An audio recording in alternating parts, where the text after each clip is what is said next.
So you might have noticed that your son or daughter is receiving grades in a different way than you did as an adult. Over the last 7 years at Stevenson High School, we have done a significant job of thinking differently about the way that we give grades. So I want to take some time today and really help everyone better understand why we're doing this and what it might mean for you. Now that parents and teachers and kids can all see all of the students' information, sometimes our grading practices no longer make sense. And we are excited for every kid and every family to know exactly how their son or daughter is doing in class. But we want to make sure that the grading system and the way that we report it makes sense to you and is meaningful for us as teachers. This year, we've made a change to the interactive report card, or as we call it, the IRC. So when you go to the IRC, you can find that, you go to the website, and if you're a student or a parent, underneath you click on Parents, and when you drop down, you'll see Check Grades. And when you click Check Grades, it will take you to our IRC site.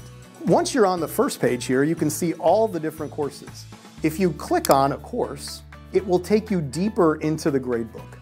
As you shift over to the next column, you'll have the option to see the students' weekly growth, review scores from previous standards, and see homework assignments that have been completed.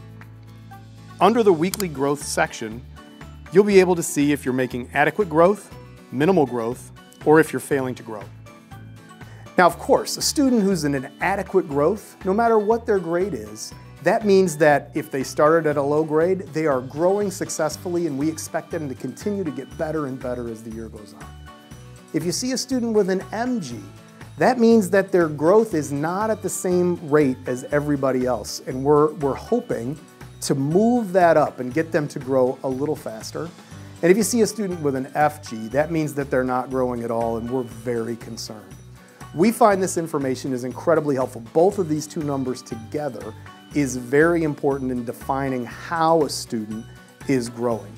The next section features the standards, or in other words, the learning targets of our course. Each tab displays the student's proficiency level in that particular standard. If you click on the tabs, you'll be able to see a list of learning events, assessments, and activities.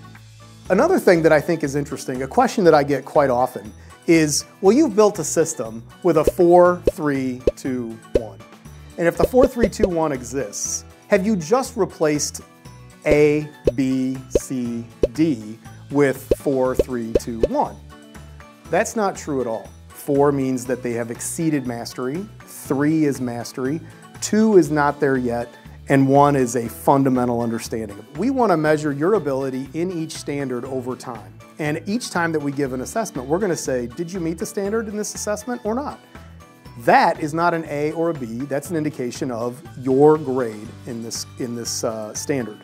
Last but not least, the IRC features a practice homework section. This allows you to go back and review completed homework assignments. If there are any incomplete homework assignments, you can access them here.